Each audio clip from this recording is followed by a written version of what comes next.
20 faits époustouflants sur la Colombie. Les femmes les plus belles d'Amérique latine. Documentaire de voyage. La cabalgata, qui signifie en espagnol parade équestre, est l'un des spectacles culturels les plus éblouissants de Colombie.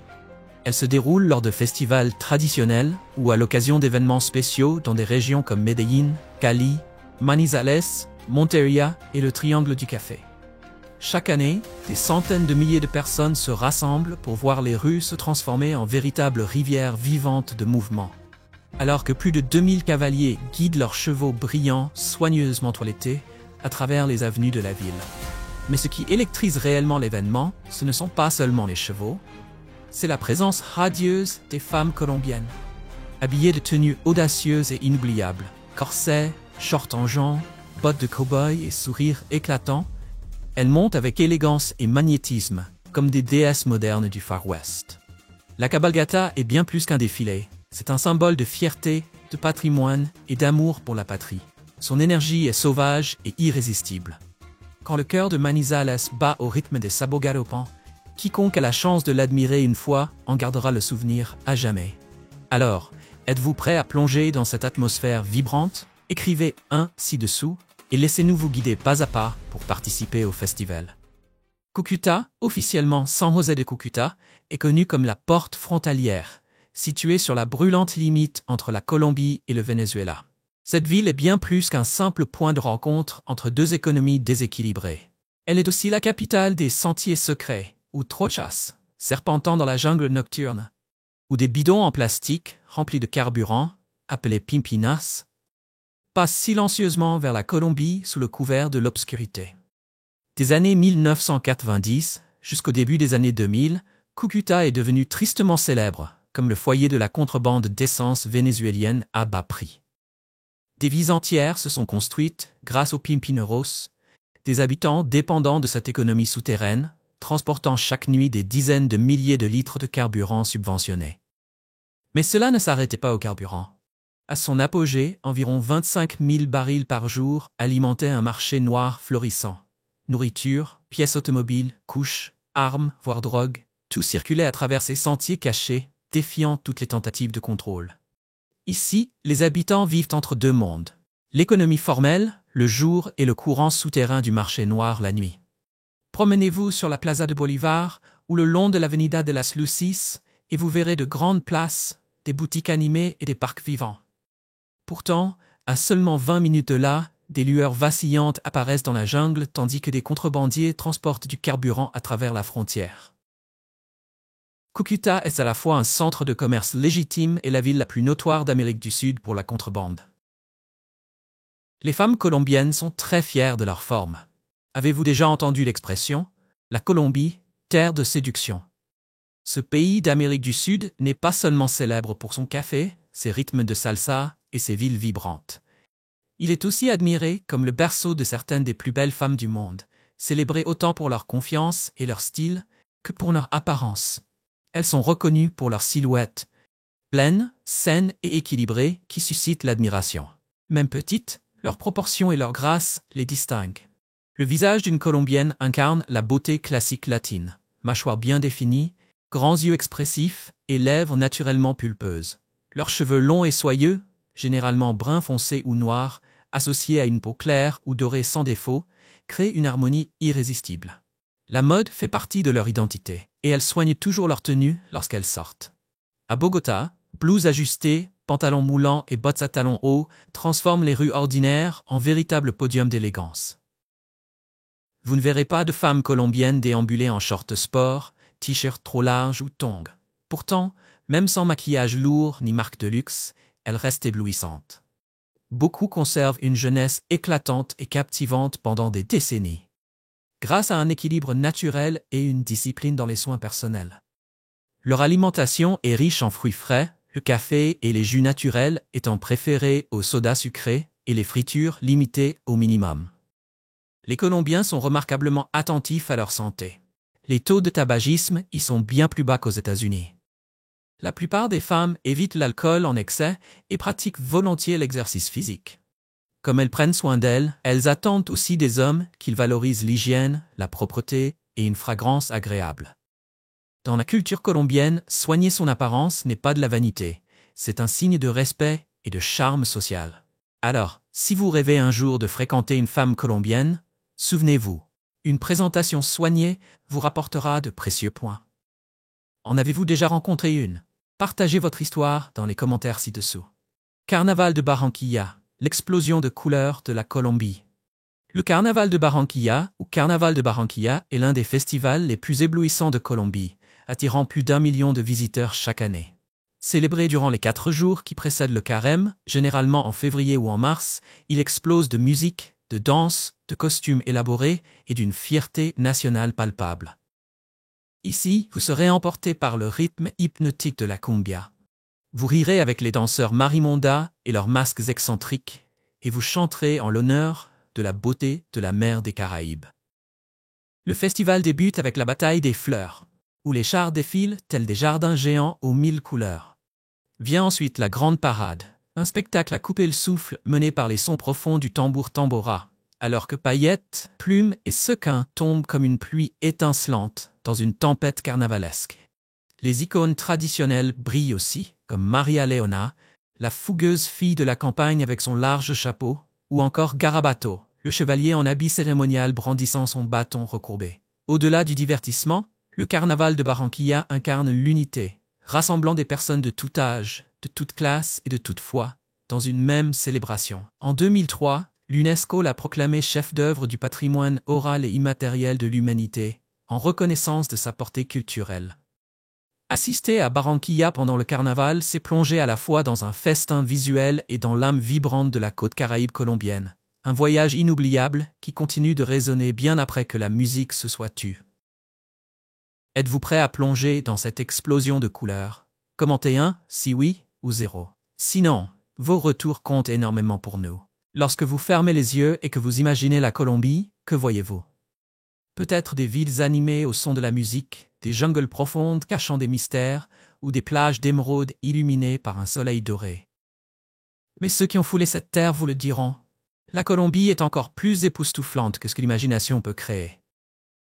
Ce qui la distingue vraiment, c'est son rôle de trésor biologique. Un paradis de biodiversité qui s'étend des sommets enneigés des Andes à l'immense forêt amazonienne, des grottes souterraines jusqu'aux profondeurs bleues de la mer des Caraïbes. Avec ses forêts tropicales, ses montagnes imposantes, ses côtes exotiques et ses déserts, la Colombie figure fièrement parmi les 17 nations dites méga-diverses, qui abritent ensemble plus de 70% de toute la vie sur Terre. Par simple nombre d'espèces, la Colombie se classe 2e derrière le Brésil, malgré une superficie 2 fois plus petite. Selon l'Indice mondial de biodiversité et la Convention sur la diversité biologique, elle abrite plus de 56 000 espèces répertoriées, soit environ 10% de toutes les espèces connues dans le monde. Elle occupe la première place mondiale pour la diversité des oiseaux, avec près de 2000 espèces, et détient également le record pour les orchidées et les papillons. La Colombie fait aussi partie des leaders pour les amphibiens, les chauves-souris, les fougères et les poissons d'eau douce. Cette richesse exceptionnelle s'explique uniquement par son mélange rare de géographie, de climat et d'histoire évolutive. Située à cheval sur l'équateur, la Colombie bénéficie d'un ensoleillement constant toute l'année, créant des conditions idéales pour l'épanouissement des plantes et l'équilibre des chaînes alimentaires. C'est le seul pays d'Amérique du Sud à posséder des côtes à la fois sur la mer des Caraïbes et sur le Pacifique. Un avantage rare qui permet à 2 écosystèmes marins très différents de prospérer côte à côte. Récifs coralliens, mangroves et courants océaniques profonds se rencontrent ici, offrant à la Colombie certaines des eaux les plus riches de la planète. Son relief est tout aussi diversifié. Les Andes se divisent en 3 branches, sculptant des plateaux, des vallées, des versants secs et des forêts humides. Au sud-est, l'Amazonie colombienne s'étend à perte de vue, abritant des espèces rares, dont beaucoup n'ont pas encore été découvertes. La biodiversité colombienne est également liée à sa longue histoire naturelle. Quand l'isthme de Panama s'est formé, il y a environ 3 millions d'années, il est devenu un pont pour les plantes et les animaux qui migraient entre l'Amérique du Nord et l'Amérique du Sud. Cette grande migration a donné naissance à des espèces hybrides et enrichi le patrimoine génétique de la Colombie. Enfin, la géographie et le climat créent une sorte d'escalier naturel d'écosystèmes. Grâce à l'ensoleillement constant de l'équateur et aux différences spectaculaires d'altitude, la Colombie abrite tout. Des forêts tropicales et des forêts de nuages brumeuses aux prairies d'altitude et au semi-désert. Chaque zone écologique possède son propre microclimat, stimulant l'évolution et produisant des espèces uniques, introuvables ailleurs. Tout cela fait de la Colombie une véritable boîte de Pandore vivante de biodiversité, où chaque crête de montagne, chaque vallée ou chaque branche de forêt raconte sa propre histoire évolutive, façonnant l'un des paysages naturels les plus riches de la planète. La culture du bain de boue, le volcan El Totumo. À quelques kilomètres de Carthagène, au milieu de champs verdoyants sur la côte nord de la Colombie, se trouve une expérience que chacun devrait vivre au moins une fois. Le volcan de boue El Totumo. Pas de fumée, pas de flamme. El Totumo ne s'élève qu'à environ 15 mètres, mais en son cœur vous attend un bain de boue tiède et crémeux que les habitants jurent rempli de minéraux. On dit qu'il embellit la peau, détoxifie le corps, détend les muscles et apaise l'esprit. Pour atteindre le cratère, on grimpe un simple escalier en bois, un peu précaire mais incontestablement charmant, jusqu'à ce que le rebord s'ouvre comme un petit puits de terre. En vous laissant glisser dans la boue grise et dense, vous découvrez quelque chose d'étonnant. Impossible de couler. Porté par sa flottabilité, votre corps reste suspendu, comme si la terre elle-même vous tenait dans ses bras. La sensation est si étrange qu'elle peut vous arracher un éclat de rire. La chaleur et la douceur vous enveloppent. Bavardage et éclats de rire se propagent à la surface, tandis que des inconnus deviennent instantanément compagnons dans cette tranquillité ludique. Des mains locales expertes offrent de doux massages, dénouant épaules et dos, tandis qu'au-delà du rebord s'étend une campagne paisible sous le soleil des Caraïbes. Ce n'est pas qu'un simple bain. C'est une pause dans la course de la vie, un moment intime avec la nature et la chaleur spontanée des habitants qui préservent cette tradition. En redescendant, des assistants vous conduisent vers un bassin d'eau douce à proximité pour vous rincer, frais, vivifiant et revigorant, avant de savourer un repas rustique et authentique de la région. Vous pourriez vous sentir un peu timide au début, mais un bain de boue à El Totumo est un rituel culturel où nature, croyance et relaxation s'unissent en un souvenir inoubliable. Plus qu'un soin de bien-être, c'est une manière de toucher l'âme de la côte caribéenne de la Colombie.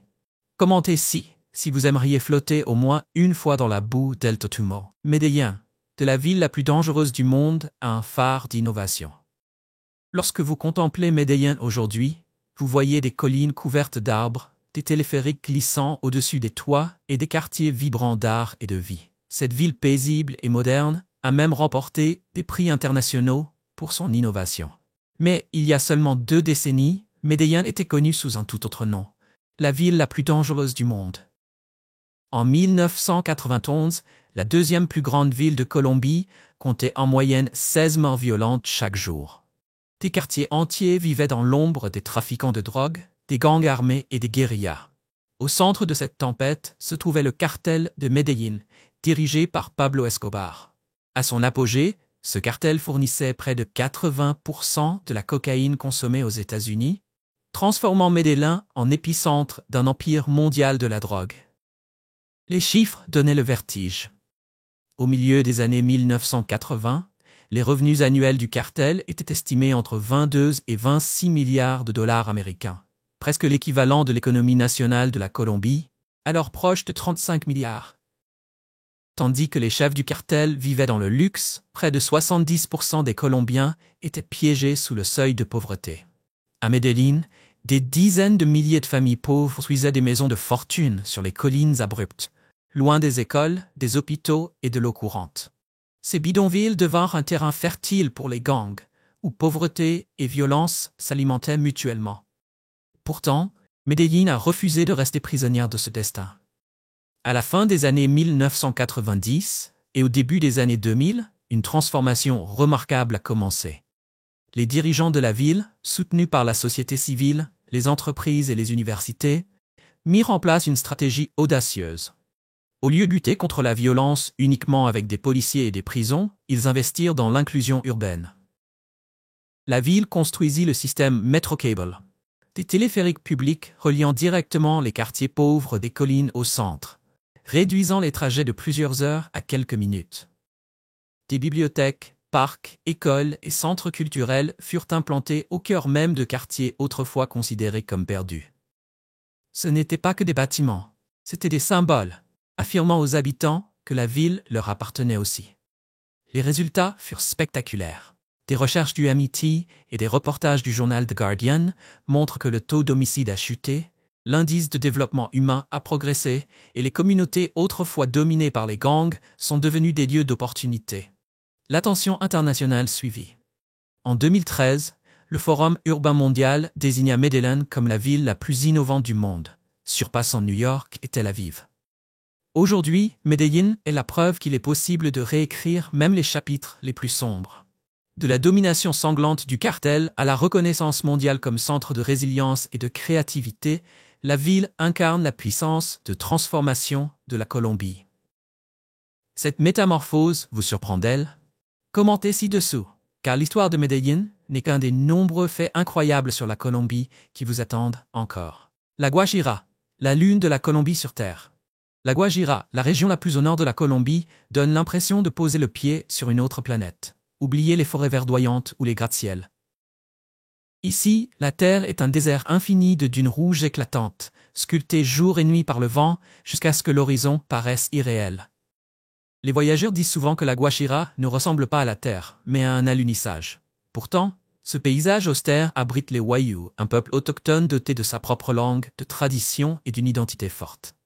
Ils vivent dans de petits villages du désert appelés rancherias, subsistant grâce à l'élevage, à la pêche sur la côte et au tissage de textiles colorés qui racontent leurs histoires. La vie ici est lente et simple, mais tenace, à l'image du désert lui-même. Se rendre à la Guajira signifie suivre des pistes sablonneuses où le réseau téléphonique disparaît et où le luxe n'existe pas. Mais à Punta Gallinas, l'extrême nord de l'Amérique du Sud, la récompense est immense. L'aube qui se lève sur d'immenses dunes face à la mer des Caraïbes, silencieuse et d'un bleu profond. La Guajira n'est pas seulement un lieu à visiter. C'est un voyage vers une nature intacte, une culture authentique et le plus pur sentiment de liberté. Elle prouve que la Colombie n'est pas seulement faite de jungle et de musique, mais aussi de silence et d'une beauté brute, presque surnaturelle. Carnaval de Rio Sucio, le festival du diable. Tous les 2 ans, au début du mois de janvier des années impaires, la paisible ville de Rio Sucio, au centre de la Colombie, s'embrase de vie pendant le Carnaval del Diablo, le festival du diable. Le nom peut sembler sombre, mais ici, le diable symbolise non pas le mal, mais la réconciliation. La tradition est née au XIXe siècle, lorsque 2 communautés rivales décidèrent d'enterrer leur conflit. Elles choisirent un diable rieur comme emblème commun, un rappel qu'une hostilité passée pouvait se transformer en harmonie. Pendant une semaine entière, Rio Sucio devient une scène de couleurs et de sons. Les rues s'animent de défilés, les fanfares de Sirimia jouent sans relâche, et les habitants revêtent des costumes étincelants et des masques de matachine. On danse, on récite des vers satiriques, on chante sous un soleil brûlant. Le message est clair, fêter pour évacuer la colère, rire pour créer l'unité. Le point culminant est la procession de la statue du diable, portée à travers la ville, non pour être adorée, mais pour être brûlée. Un geste symbolique chassant le mal et accueillant une nouvelle année pleine de chance. Bien que moins célèbre que les carnavals de Barranquilla ou de Cali, le carnaval del Diablo de Rio Sucio possède une magie unique. Il mêle folklore, satire et joie dans une tradition qui révèle l'âme de la Colombie, là où les mythes deviennent rire et où la douleur se transforme en fête. Bogota. La ville au-dessus des nuages. Bogota est un magnifique tableau, où les nuages errants s'enroulent autour des toits de tuiles rouges et des gratte-ciels étincelants. Perchée à 2640 mètres d'altitude, la capitale colombienne équilibre grandeur et charme onirique. Le matin, une fine brume glisse sur les rues pavées, tandis que la lumière du soleil se faufile doucement entre les feuilles dans l'air vif des Andes. Au crépuscule, le soleil couchant peint les montagnes environnantes en violet, projetant des ombres sur des monuments historiques comme la cathédrale primatiale et la place Bolivar. En flânant dans les rues escarpées de la Candelaria, chaque brique marquée par le temps raconte une histoire, celle du peuple Muisca, des traces de la colonisation espagnole et même d'influence arabe. À l'est de la ville s'élève Montserrat, la montagne sacrée où, à son sommet, les nuages blancs tourbillonnent si près qu'on a l'impression de toucher un second ciel. Bogota est aussi un centre culturel moderne. À Usaquén, les cafés artisanaux embaument l'air d'arômes de café colombien, accompagnés d'empanadas et de chorizo épicé qui dévoilent les saveurs locales. Le musée de l'or éblouit avec des milliers d'objets dorés, préservant les mythes et l'art des civilisations précolombiennes. Pas étonnant que les habitants appellent fièrement Bogota la ville au-dessus des nuages. Ici, la brume ne façonne pas seulement le paysage. Elle inspire la créativité, nourrit l'histoire et accueille chaque voyageur en quête d'aventure et de découverte. La maison à l'envers de Colombie, Casa Loca. À Guatavita, à environ 75 km de Bogota, se trouve l'une des attractions les plus insolites de Colombie. Une maison construite entièrement à l'envers. Connue sous le nom de Casa Loca, la maison folle, elle bouleverse immédiatement toute logique et perception. Le toit aux tuiles rouges repose sur le sol, tandis que les portes, les fenêtres et les planchers pointent droit vers le ciel. La première réaction de la plupart des visiteurs est la confusion, suivie très vite par des éclats de rire. En entrant, l'étrangeté s'intensifie. Chaque meuble, table, lit, chaise, jusqu'à l'évier de la cuisine et les installations de la salle de bain est fixé à l'envers. Vous marchez le long du plafond tandis que tout ce qui est au-dessus de vous semble prêt à tomber. Chaque pas devient une illusion visuelle étourdissante, à la fois déconcertante et excitante. Mais Casa Loca est bien plus qu'une simple illusion ingénieuse. Elle est devenue une véritable sensation sur les réseaux sociaux, attirant des foules avides de capturer des photos surréalistes défiant la gravité. Pour Guatavita, une ville déjà légendaire comme berceau du mythe de l'Eldorado, cette création renversante ajoute une raison de plus pour les voyageurs de venir. Vous êtes-vous déjà demandé pourquoi la Colombie, un pays de taille modeste, est devenue une telle puissance en matière de reine de beauté et de supermodels? La réponse se trouve à la fois dans l'histoire et la culture. Dans l'univers des concours internationaux, la Colombie figure toujours parmi les favoris. Du concours de Miss Univers à celui de Miss Monde, la nation s'est forgé un palmarès rivalisant avec des pays bien plus grands. Selon les chiffres officiels, la Colombie a obtenu plus de 30 places en demi-finale à Miss Univers, avec 2 couronnes prestigieuses, remportées en 1958 par Luz Marina Zuluaga et en 2014 par Paulina Vega. Des figures comme Ariadna Gutiérrez, dont la victoire manquée en 2015 reste légendaire, ou Daniela Alvarez, admirée pour sa force et sa résilience, ont renforcé encore davantage la réputation colombienne. Mais la beauté colombienne ne se limite pas au concours. Selon le site spécialisé Insider Monkey, qui a analysé aussi bien les palmarès des compétitions que les sondages en ligne sur Reddit et Quora, la Colombie se classe parmi les 20 premiers pays comptant les femmes les plus belles au monde. Le site souligne que les Colombiennes fascinent constamment, non seulement par leur trait physique, mais aussi par leur présence, leur charisme et leur influence culturelle dans le divertissement mondial. Les descriptions d'Insider les présentent comme incarnant les plus hauts idéaux de beauté. Des cheveux brillants et en bonne santé, des yeux expressifs et captivants, et des traits délicats mais empreints de force féminine. Pourtant, leur beauté ne se résume jamais à l'apparence. Elle provient d'un mélange d'origines diverses, de traditions culturelles riches, d'un soin méticuleux de soi, et, par-dessus tout, de la confiance. Sur les podiums internationaux et les scènes des concours, cette combinaison rayonne sous forme de discipline, d'engagement et d'expression authentique de soi. En Colombie, les concours de beauté sont profondément ancrés dans la vie sociale. Ils ne sont pas perçus comme de simples compétitions superficielles, mais comme de véritables opportunités d'émancipation. Dès le plus jeune âge, de nombreuses filles rêvent de représenter leur ville ou leur pays, et des familles entières soutiennent cette ambition. Partout dans le pays, des académies spécialisées dans l'art des concours ont vu le jour, offrant une formation en technique de défilé, en conditions physiques, en prise de parole en public et même en culture générale, presque comme des écoles des beaux-arts dédiées à la beauté et au développement personnel. Cet écosystème unique a transformé la Colombie en une véritable pépinière de reines et de mannequins internationaux. Pour beaucoup de femmes, ces concours servent de tremplin vers des carrières dans la télévision, la mode et même le leadership social. Leurs victoires sont célébrées à l'échelle nationale, comme des symboles de la fierté colombienne et de la capacité à briller sur la scène mondiale. Au-delà des couronnes et des trophées, ces femmes incarnent la résilience, la détermination et ce charme distinctif qui fait de la Colombie un pays à part. Au cœur de Bogota se dresse le Museo del Oro, qui abrite la plus grande collection d'objets en or au monde, plus de 55 000 pièces au total. Ces trésors, mis au jour par les archéologues à travers la Colombie, sont organisés en galeries thématiques, bijoux, urnes funéraires, objets rituels et céramiques finement travaillées. Chaque pièce illustre l'éclat de l'orfèvrerie précolombienne, des cultures telles que les Muiscas, Quimbaya et Tairona, tout en reflétant le culte du soleil, symbole suprême de nombreux rites sacrés. La conception du musée amplifie cette fascination.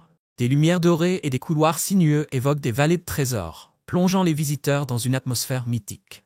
En son centre se trouve la légendaire Balsa Dorada, l'offrande de l'Eldorado, qui reconstitue le rituel où un chef Muisca, couvert de boue et orné d'or, s'offrait aux eaux sacrées du lac Guadalupe. Au-delà des expositions statiques, le musée propose des conférences, des ateliers de joaillerie et des visites interactives de céramique, permettant aux voyageurs de se connecter plus profondément aux histoires derrière chaque objet. Plus qu'une collection d'artefacts, le Museo del Oro est une véritable porte d'entrée vers le monde ancestral de la Colombie, où mythes, savoir-faire et spiritualité s'entrelacent dans l'or. Caché au cœur de la Colombie se trouve l'un des joyaux naturels les plus rares de la planète, le Río Caño Cristales, souvent surnommé la rivière aux 5 couleurs. Oubliez les habituelles teintes de bleu et de vert. Ici, le lit du fleuve s'embrase de rouge, de jaune, de vert, de noir et de bleu, comme si un arc-en-ciel avait fondu dans l'eau. Le secret réside dans une plante aquatique, la Macarenia clavigera. Pendant la saison des pluies, lorsque la lumière du soleil traverse l'eau sous l'angle parfait, ces plantes embrasent la rivière de couleurs éblouissantes, transformant le courant en une toile vivante. Ce miracle n'apparaît qu'entre le mois de mai et le mois de novembre, ce qui le rend aussi fugace que précieux. Atteindre Caño Cristales est déjà une aventure en soi. Niché au cœur de la nature sauvage de la Serranía de la Macarena, l'accès est strictement limité afin de protéger son écosystème fragile. Les visiteurs ne peuvent y pénétrer qu'entre la mi-mai et le début du mois de décembre. Le voyage commence dans la petite ville de la Macarena, puis se poursuit en bateaux fluviaux, à cheval ou à travers des sentiers forestiers d'un parc national habité par des singes, des jaguars et des oiseaux exotiques. Un véritable jardin terrestre encore intact. Caño Cristales est bien plus qu'une destination. C'est la preuve éclatante de la beauté naturelle exceptionnelle de la Colombie. Des efforts de conservation rigoureux le préservent, même si de plus en plus de voyageurs viennent admirer sa magie. Ceux qui ont la chance de le voir comprennent immédiatement pourquoi on l'appelle la galerie d'art de la nature. Une expérience gravée dans la mémoire pour toute une vie. En Colombie, la couleur semble circuler dans chaque feuille et chaque souffle de vent, et nulle part elle n'est plus éclatante que dans ses orchidées. Avec plus de 4000 espèces, le pays détient la plus grande diversité d'orchidées au monde. Dans les forêts de nuages embrumés, apparaissent de délicates fleurs plus petites qu'un bout de doigt. Tandis que la Cattleya trianae, fleur nationale de la Colombie, brille telle une broche précieuse suspendue au ciel. Chaque orchidée raconte sa propre histoire à travers ses formes et ses teintes. Certaines sont minuscules, d'autres s'ouvrent largement comme des éventails de soie. Les Colombiens ne se contentent pas de les admirer, ils les protègent. À travers tout le pays, des fermes spécialisées, des jardins botaniques et des centres de conservation s'emploient sans relâche à étudier, cultiver et sauver ces fleurs de l'extinction. Ces lieux sont bien plus que des sites de culture. Ce sont de véritables salles de classe vivantes qui rappellent aux visiteurs la fragilité de la nature et l'importance de sa préservation. En Colombie, les orchidées ne sont pas de simples fleurs. Elles sont les symboles de l'esprit national, fières, éclatantes et raffinées, à l'image du peuple et de sa culture. Cachée au plus profond des jungles de la Sierra Nevada de Santa Marta, au nord de la Colombie, se trouve la Ciudad Perdida, la cité perdue. Bien moins connue que le Machu Picchu, elle n'en demeure pas moins d'une importance historique immense. Construite au 8e siècle de notre ère, plus de 600 ans avant le Machu Picchu, elle servait de centre politique, économique et spirituel à la civilisation Tairona, l'une des cultures précolombiennes les plus avancées des Amériques. Le site se compose de centaines de terrasses de pierre, posées à la main avec soin pour épouser la montagne. Elle mène à des places, des hôtels circulaires, des habitations et un ingénieux système de canalisation d'eau. Tout cela fut construit sans ciment, mais avec une précision étonnante qui se fond parfaitement dans la forêt tropicale environnante. S'y rendre n'est pas chose aisée. Les voyageurs doivent marcher de 4 à 6 jours à travers la jungle dense, franchir des rivières, grimper des pentes abruptes et supporter l'humidité tropicale. Mais la récompense est inoubliable. Lorsque vous posez enfin le pied sur les terrasses couvertes de mousse, enveloppées de brume et accompagnées par l'écho des oiseaux dans la canopée, vous ne vous tenez pas seulement sur des pierres anciennes, vous touchez l'âme d'une civilisation endormie depuis plus d'un millénaire. Le marché Paloquemao, à Bogota, en Colombie, est un portrait vivant de culture et de cuisine, un lieu où l'essence du pays s'épanouit sous un même toit. Depuis l'année 1946, et sur son site actuel depuis 1967, il reste le point de rencontre essentiel pour les agriculteurs, les commerçants et les familles qui donnent vie aux récoltes colombiennes. Son nom, Paloquemao, qui signifie arbre brûlé, raconte une histoire de renaissance. Une fois à l'intérieur, un véritable labyrinthe se déploie. La section étincelante des fleurs, les allées remplies de fruits et légumes, les étals de viande et de poissons frais, sans oublier les kiosques d'où s'échappent les arômes d'un café qu'on lèche bien chaud et de croquants pan de yucca. Chaque recoin vous plonge dans le rythme matinal animé de Bogota. La diversité y est stupéfiante. Plus de 60 fruits saisonniers apparaissent, de l'acidulé lulo à la crémeuse guanabana, sans oublier des produits exotiques comme les pommes de terre roses. Les vendeurs ne se contentent pas de vendre, ils invitent à goûter, en expliquant avec enthousiasme l'origine de chaque produit. Faire ses courses devient alors un échange de saveurs et d'histoires, où la tradition continue de s'épanouir. Au-delà des étals, Paloquemao protège le patrimoine culinaire. Les arepas, les empanadas et le caldo de pescado fumant composent les menus quotidiens, reliant passé et présent. Le marché est aussi une étape incontournable des circuits gastronomiques, guidés par des experts, désireux de montrer comment la géographie et la culture colombienne se reflètent dans la cuisine. À la fois chaotique et organisé, bruyant et accueillant, Paloquemao est bien plus qu'un simple marché. Il est Bogota condensé. Chaque étal racontant l'histoire de la terre, des habitants et de la vie. Jardin, blotti au cœur des collines verdoyantes d'Antioquia en Colombie, ressemble à un fragment préservé du passé. Si enchanteur que les visiteurs se demandent si le temps ne s'y arrête pas vraiment. Son nom même, Jardin, qui signifie jardin en espagnol, reflète non seulement les terres fertiles qui l'entourent, mais aussi une tranquillité rêveuse qui coule comme un ruisseau caché au fil du quotidien. Les maisons de style colonial, peintes de couleurs éclatantes, se dressent avec des balcons débordant de fleurs, tandis que les rues pavées s'étendent devant vous, comme sorties des pages d'un conte vivant. La ville semble suspendue entre histoire et beauté intemporelle, incarnant le rythme paisible que son nom suggère.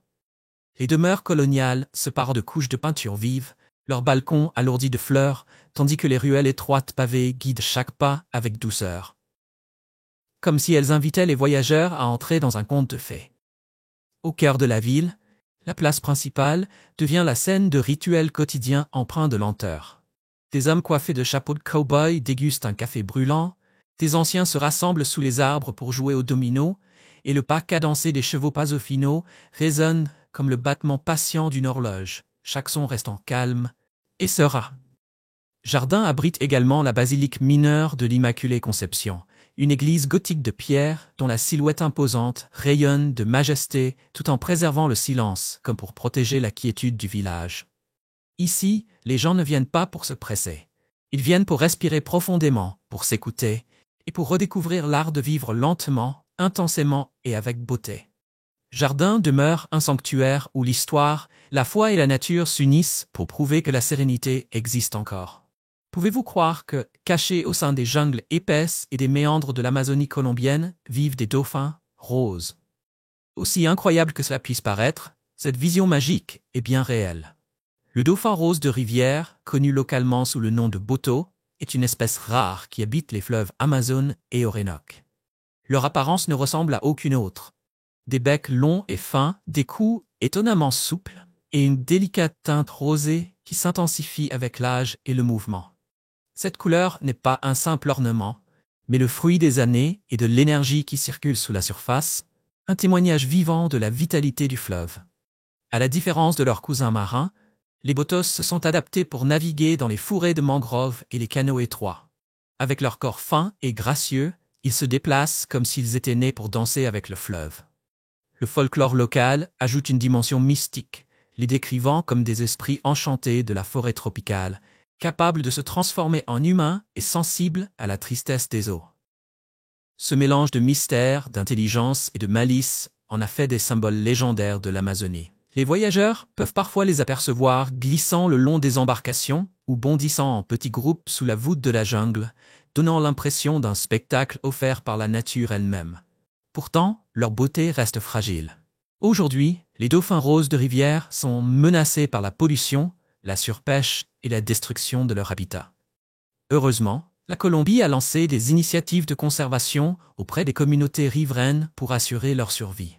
Voir de ses propres yeux un dauphin rose de rivière n'est pas seulement une rencontre avec la faune, c'est comme pénétrer dans un conte de fées vivant. Et cela fait partie des nombreux faits extraordinaires sur la Colombie. Quel détail vous a le plus émerveillé? Connaissez-vous d'autres merveilles uniques à partager?